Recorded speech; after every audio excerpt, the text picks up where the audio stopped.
Hello D teachers, जैसा कि आप सभी को पता है आज के दिन ये सत्र यानी फाइनेंशियल ईयर 2022-23 बीत रहा है। अब 1 अप्रैल से नया सत्र स्टार्ट हो जाएगा जैसा कि 2023-24।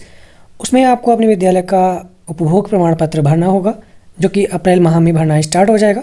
पोर्टल पे अपडेट होने लगेगा। उसी से रिलेटेड आज वीडियो में जानेंगे कि आप किस तरह से अपना उपभोग प्रमाण पत्र वित्तीय सत्र 2022-23 का भरेंगे। वीडियो में आगे बढ़ने से पहले आपको बता दें, अगर आप हमारे चैनल पर पहली बार विजिट कर रहे हैं तो चैनल को सब्सक्राइब ज़रूर कर लीजिएगा, क्योंकि आपको इसी तरह की इंपॉर्टेंट वीडियोस मिलती रहती हैं। बेल आइकन को ज़रूर प्रेस कीजिएगा। तो चलिए शुरू करते हैं।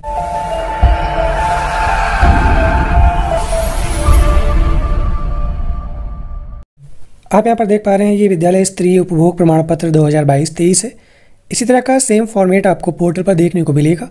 जब अप्रैल माह में ये अपडेट हो जाएगा आपको एक बार पोर्टल पर भी भर के बता देंगे। पहले यहाँ पर समझ लीजिएगा आपको किस तरह से इसकी डिटेल तैयार करनी है। इस तरह का फॉर्मेट होगा। पहला कॉलम होगा 1 अप्रैल 2022 को उपलब्ध परिवर्तन लागत यानी धनराशि कितनी मौजूद है।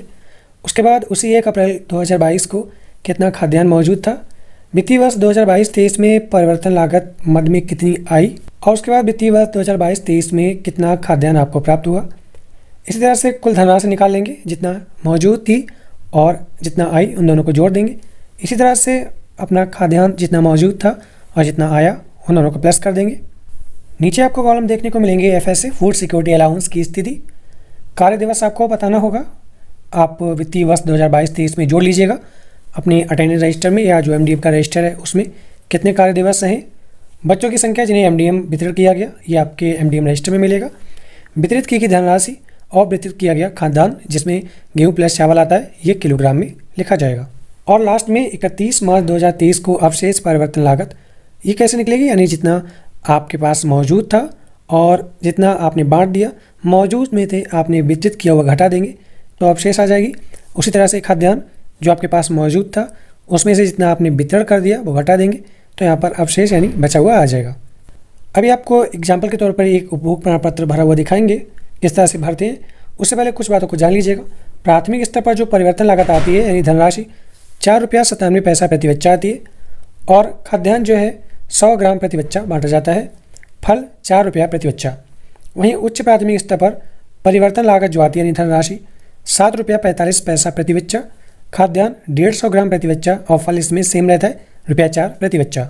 आपको वित्तीय वर्ष 2022-23 में कार्य दिवस निकाले होंगे, हमने यहाँ पर निकाले हुए हैं, आप देख सकते हैं यही सेम कार्य दिवस रहेंगे। 1 अप्रैल 2022 से 31 मार्च 2023 तक जो कुल कार्य दिवस रहने वाले हैं वो 249 है यानी 2849। चलिए अब आपको बताते हैं किस तरह से विद्यालय स्तरीय उपभोग प्रमाण पत्र भरेंगे। ये एक एग्जाम्पल के तौर पर आंकड़े लिए गए हैं, आपके जो एक्चुअल आंकड़े हों वो ही भरेंगे। जैसा कि यहाँ पर 1 अप्रैल 2022 को उपलब्ध परिवर्तन लागत कितनी बची हुई थी, हो सकता है ये पोर्टल पर ऑटोमेटिक भरी हुई आए। जैसा कि आपने 2021-22 में जो भरा होगा उसके आधार पर ये भरी हुई पहले से मिल सकती है, नहीं मिलती है तो आप देख लेंगे अपने MDM रजिस्टर में कितनी बची है वो यहाँ पर भर देंगे। वहीं पर 1 अप्रैल 2022 को उपलब्ध खाद्यान्न कितना राशन बचा था गेहूं प्लस चावल के ग्राम में वो भर देंगे। हो सकता है ये भी भरा हुआ है, आपको मिल सकता है। अगर नहीं मिलता तो उस केस में आपको यहाँ पर भरना है। उसके बाद वित्तीय वर्ष 2022-23 में परिवर्तन लागत मद में प्राप्त, यानी अब आपको 2022-23 में कितनी धनराशि प्राप्त हुई है मद में MDM के खाते में वो यहाँ पर राशि भरेंगे। और वित्तीय वर्ष 2022-23 में विद्यालय में कितना खाद्यान्न आपको प्राप्त हुआ है वो यहाँ पर भरेंगे किलोग्राम में। अब यहाँ पर कुल धनराशि निकलेगी, यानी जो आपकी वित्तीय वर्ष 2021-22 की धनराशि जो बकाया थी और अभी 2022-23 में मिली है उसको जोड़ देंगे तो कुल धनराशि आ जाएगी। उसी तरह से खाद्यान्न की बात करें तो 2021-22 का जो खाद्यान्न बचा हुआ था कुछ और जो आपको 22-23 में मिला उन दोनों को जोड़ देंगे तो कुल खाद्यान्न आ जाएगा। अब इन्हीं आंकड़ों के हिसाब से आपको क्या करना है, FSA की स्थिति भरनी है। जैसे यहाँ पर कार्य दिवस देने होंगे, कार्य दिवस प्राथमिक विद्यालय उच्च प्राथमिक विद्यालय सेम रहेंगे। बच्चों की संख्या जिन्हें MDM वितरित किया गया ये बच्चों की संख्या आप अपने MDM रजिस्टर से नोट करेंगे जो आप डेली की डेली भरते हैं हर महीने की। टोटल जोड़ लेंगे 1 अप्रैल 2022 से 31 मार्च 2023 तक की।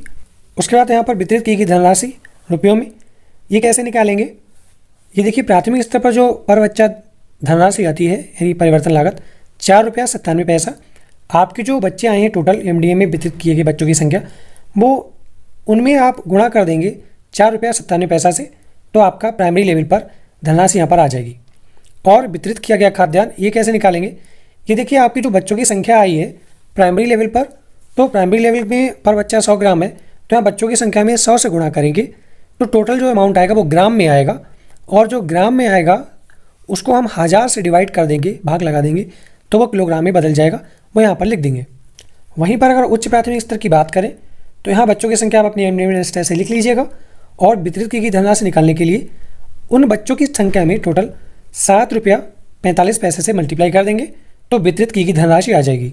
और वहीं पर वितरित किया गया खाद्यान्न जब उच्च प्राथमिक स्तर पर निकालेंगे तो उच्च प्राथमिक स्तर पर जो है पर बच्चा 150 ग्राम है खाद्यान्न, तो आपके जो बच्चों की संख्या आई है एमडीएम में, उन बच्चों की संख्या में 150 से गुणा करेंगे और उसमें 1000 से भाग लगा देंगे, तब आपका वो खाद्यान्न किलोग्राम में आ जाएगा।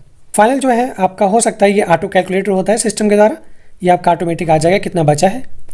यहाँ पर देख सकते हैं 31 मार्च 2023 को अवशेष परिवर्तन लागत, आप अपनी कंफर्म करने के लिए इसको देख भी सकते हैं। देखिए आपको जो टोटल जो धनराशि आपकी आई थी ई नंबर वाले कॉलम में, उसमें से जितनी आपने यूज कर ली, बच्चों को बांट दी, उसमें से इसको घटा देंगे तो आपकी शेष आ जाएगी।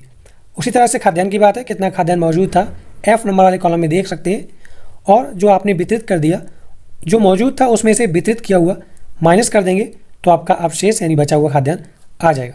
सेम इसी तरह से फॉर्मेट आपको पोर्टल पर देखने को मिलेगा। इसी तरह से आप पोर्टल पर सफलतापूर्वक भर के सबमिट कर सकते हैं। जल्द ही अप्रैल माह में ये भर आ जाएगा। जब ये लाइव आएगा आपको एक बार पोर्टल पर ही भर के बता देंगे, लेकिन एक्चुअली यही सेम फॉर्मेट रहने वाला है। कोई प्रॉब्लम आ रही है आपको भरने में तो हमारे Telegram group @mydoubts AR News in Tech पर जुड़ सकते हैं, वहाँ हमसे पूछ सकते हैं।